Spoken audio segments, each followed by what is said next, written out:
Eshi. Gandi dhalota bakka goseeti anuma booraasi. Okay. Ani waa'ee dhugaan bahu barbaadu gaafuma as dhufee amanu dura Maal ture maal waa'ee maalii keessa turtanii? Dura anas dhukkubaat ture haadha manaa kiyyaas dhukkubaat ture. Eshi. Ishii dhibee kalee dhibamti ani immoo dhibee joggaarratan dhibama. Agam isinirra ture dhibeen kun? Kan ishii gara waggaa lamaa akkasin ta'a eeguma wal fuune jechuudha waggaa lamaaf wayii. Erga dhukkufachuu eegalte? Eshi. Kiyyamoo gara waggaa sadii waggaa shanii waliiti jechuudha. Dhibeen itti rakkattu kun? Waggaa sadiitti garuu kan irratti beekamee kiniinii fudhachaa ture. Eshi. Amma immoo egaa amantii kana dhufee asitti harka ol kaafne. Eshi. Kiniinuma sanillee fudhadhee beeku jechuudha. Amma yeroo tokko bichaa fudhadhee guyyaa shaniif haga ta'e fudhadhee isaa addaan kutaate. Eshi. Dura immoo kiniinii torban guyyaa shanii yeroo tokko fudhadhaa ji'atti yeroo afur akkasa fudhadha jechuudha. Waggaa kana keessa qorichaan malee deessu? Qorichaan malee hin taa'u tasumaa guyyaa tokko dogongoree ooluu hin danda'u. Qoricha malee? Qoricha malee. Eshi. Gaafa as dhufee amanee galee jedhu haga ta'e guyyaa lama sadi fudhadhee suni achitti naffa'ee coggaaran kiyyas haga ta'e waan barbarii qabus duraan fayyadamu buna minamina si fayyadamu. Eshi. Waan ho'aas fayyadamuun jammasumatti. Haati warraa kee? Ishees immoo egaa duraanumaa dhukkubaat ture hospitaala deddeebisaa ture kiliinikas hospitaalas. Eshi. Gaafa amannu kana ammas dhukkubeet as kiliinika dhaqi jedheenii achi dhaqxee jennaan asitti nu hin dandeenyu ani sumaan laalu deemi yookaan Adaamaa yookaan immoo hospitaala guddaa deemi malee dhibee kana dhibee nu ilaaluu dandeenyu miti yaani. Dhibeen kee jabaadha? Dhibeen kee jabaadha yaani. Eshi. Isheen natti dabaltee akkana naan jaanii naan jette jennaan qo'i bakka galiiti sanbata deebi naan jedhani. Eshi. Sanbata as dhufnee harka ol kaafnee waaqayyo namannee gaafa gallee jennu na dhiisera naan jette bariisaa sana. Iyyaa galata fidaa gooftaadha. Guyyaa sana akkasii nagaa. Nagaa eegasii akimis duraan ji'a keessatti amma egaa amanne ji'a keenyarra. Eshi. Yookaan natu akimii dhaqaa yookaan ishiitti akimii dhaqaa ji'aan yoo xiqqaate jechuudha. Yoo xiqqaate birrii 2,000 ol balleessina jechuudha sababuma dhibeeti. Mana yaalaatti? Mana yaalatte. Eshi. Amma ergasii nagaa. Eegasii manuma akimiitu dhaqnee hin beeknu jechuudha. Galateeffadhaa fi gooftaa kana. Saba kanaaf maal dhaamta ammaati? Ani jechuun duraan amma ani nama amantii kana amanuu miti nama ijoollee hiriyoota amantii kana amanan hedduun qaba. Eshi. Isaa walii waa'ee amantii natti dubbannaa baay'ee tokko hin jaaladhu jechuudha. Amantii kana jaalladhu? Amantii kana baay'ee namni akka kiyya jibbu faarfannumaa dhaga'ee inni amma mataan na dhukkubaan. Baay'ee tokko jechuudha. Gaafa faarfannuma dhageeffadhee inni amma mataan na dhukkubaan faarfannuma amantii kana jechuudha. Eshi. Tasumaan moorii kiyya keessattis faarfannaa keessa hin jiru. Eshi. Keessallee tasa ijoollee yoo dogongortee dabarsitallee keessa hin naqaa. Keessaan naqaa? Keessa hin naqaa. Dileetii godhu? Dileetiin godha. Eshi. Gaafa as amanee jedhu immoo naffa'ee jechuun akka halaalatti ilaallu sanii miti yoo as gaan waan hedduutu namaaf ifata rakkina san dabarsaa ture gaabbinnatti dhaga'ama amma yeroo baradhullaa kaasee osoo amanee jiraadhe yoo tana nama as jiru miti jedhee faayee yaadaa jira jechuudha baay'ee. Akkasii? Haati warraa kee ishee kana? Mee asiin dhaabadhu mee? Maal isaati ati? Duraan dhukkubaat ture amma na fayyee. Amma fayyee. Amma nagaa keetti? Amma nagaadha. Maal sitti dhaga'ama mee amma erga fayyite maal sitti dhaga'ama? Dhaamsa maalii qabata? Amma humtuura dhukkuba duraan guyyaa tokkollee aajee hin beeku. Itti guyyaan dhuma? Eshi. Amma fayyaa. Eddii biraa isa dhaqxan? Akimii. Akimii? Moojollee naqne. Eshi. As botee kanallee baay'ee xabalallee deemaa ture. Xabala?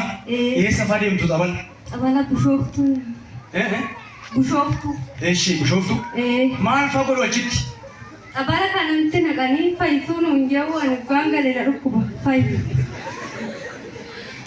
Maal jettee maal jetti isheen?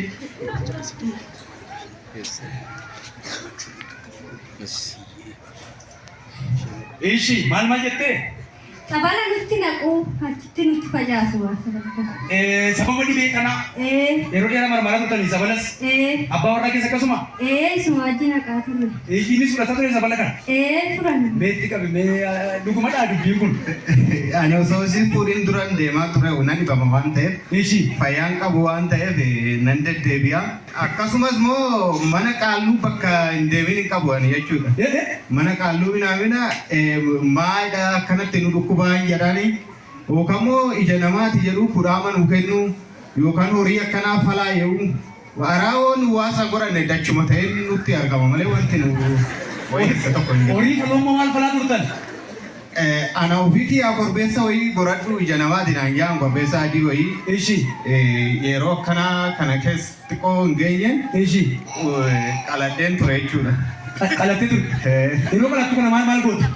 Yeroo qaladhu dhiigalleen addaan asiinis yaa tuqannaan jedhanii qolomata kanaan illee na tuqanii dhiiga kanas ittiin dhala keessu waan akkasiisanii saniin booda akka guyyaa shammoo akkas manaan bahinaan jedhanii kanas faladheedha. Dhibee kun sirraan deebi. Inuma natti caale haaraa horiin neelaa dhumuu yammare gaafa waan akkasiisan hojjetu. Gaafa faloo kanaan masaa faltu korbeessa kana gaafa qaltu dhiiga kanaanis gaafa olii of qaqqabdu situ qanii mana keessa qacaaluu duduu jalqabu. Horiinis neelaa dhumuu yammare inuma bitaanatti galee karoorumti illee bakka na taane. Na burjaajesse jechuudha. Sabala xaxxanii mana yaala xaxxanii mana warra qaalluu kan xaxxan. Bakkuma naqinu hin qabnu waa'ee fayyaa. Amma qaalluu erga akkas godhedhamee itti deddeebitee gaafattee beektaa?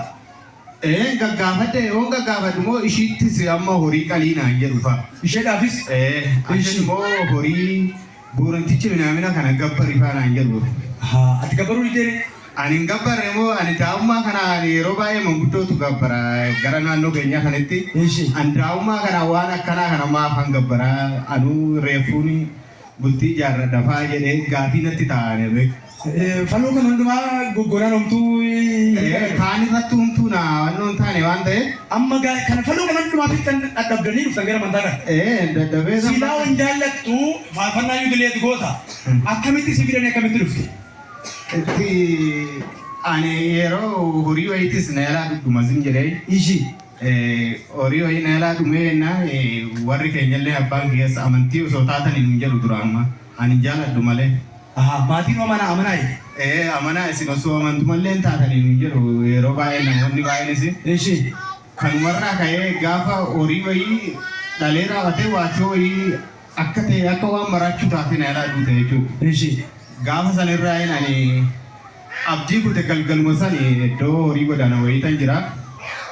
Gaafas ishiinis na dhukkubaa waatiiwwanis duutee naan jedhu. Akka carraa ta'ee tibba sammuu faarfannaa duraan hin jaaladhu. Faarfannaa wayii kan Salamoon Alamuu nan dabarfadhe.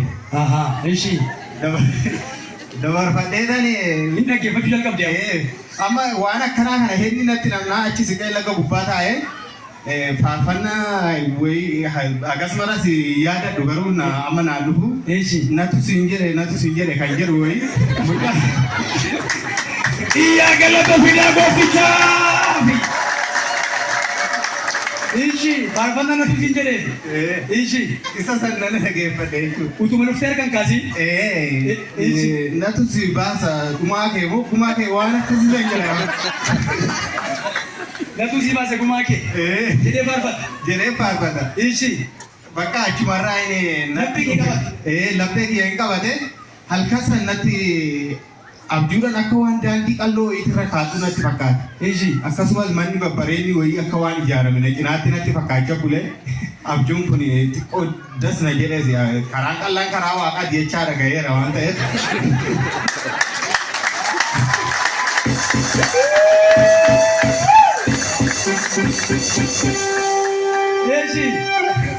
Gaafas amma wanti akka bofaa wayii na sodaachisu barbaade abjuudhaan jechuudha.